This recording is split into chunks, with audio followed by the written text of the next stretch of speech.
Soudain, vous êtes dans un nouvel endroit où vous écoutez une conversation pour la première fois, mais vous ressentez une étrange certitude. Vous sentez que vous avez déjà vécu ce moment exact, chaque détail, chaque son. Cette étrange sensation, appelée déjà-vu, est une expérience très claire mais très courte. Elle arrive sans prévenir et vous laisse un peu confus.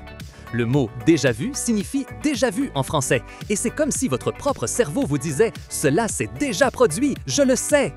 Le plus surprenant est que, en même temps, vous savez que ce n'est pas vrai. Vous savez, en toute logique, que vous n'y ayez jamais été auparavant, que cette conversation est nouvelle. Mais le sentiment de familiarité est si fort que vous ne pouvez pas le nier, il vous submerge presque. Alors, qu'est-ce qui pousse notre cerveau à nous jouer une blague aussi convaincante? Est-ce un tour de l'esprit ou quelque chose de plus profond? Pour comprendre le déjà-vu, nous devons d'abord savoir comment fonctionne la mémoire normale chaque jour. Lorsque vous vivez quelque chose, votre cerveau ne stocke pas tout au même endroit. C'est comme s'il avait de nombreux dossiers distincts pour chaque sens. Un dossier pour les images, un autre pour les sons, un autre pour les odeurs. Chaque fois que vous expérimentez quelque chose, par exemple le goût d'un fruit ou la vue d'un bâtiment, votre cerveau commence à stocker de petits fragments de cette information dans tous ces dossiers. Ensuite, lorsque vous essayez de vous souvenir de quelque chose, votre cerveau se précipite vers tous ces dossiers, rassemble toutes les pièces d'information et recrée l'expérience complète. Cela se produit très vite et sans que vous vous en rendiez compte. C'est un travail incroyablement complexe.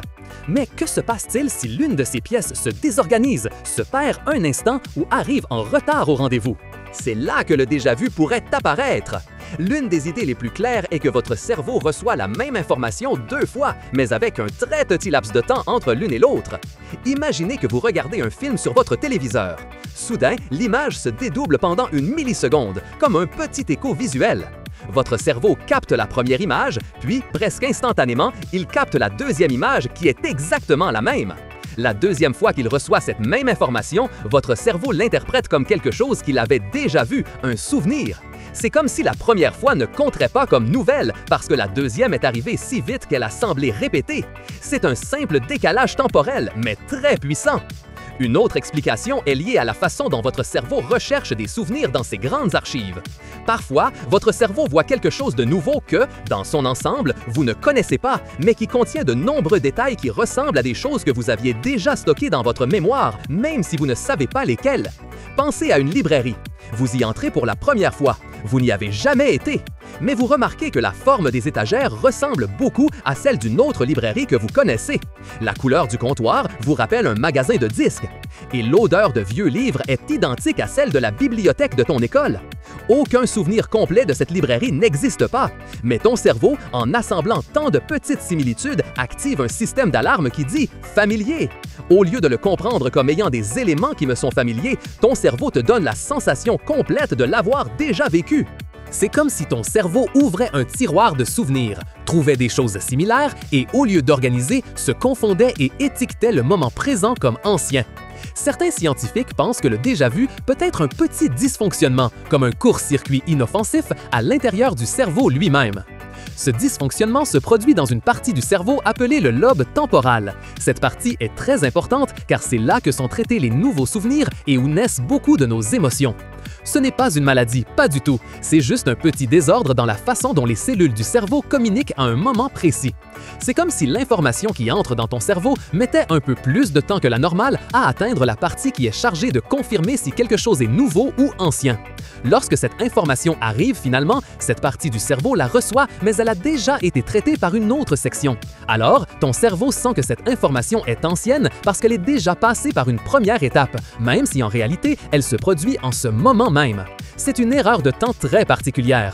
Ce que toutes ces idées suggèrent, c'est que le déjà-vu n'est pas une fenêtre magique sur l'avenir. Ce n'est pas un souvenir d'une autre vie, ni un message secret.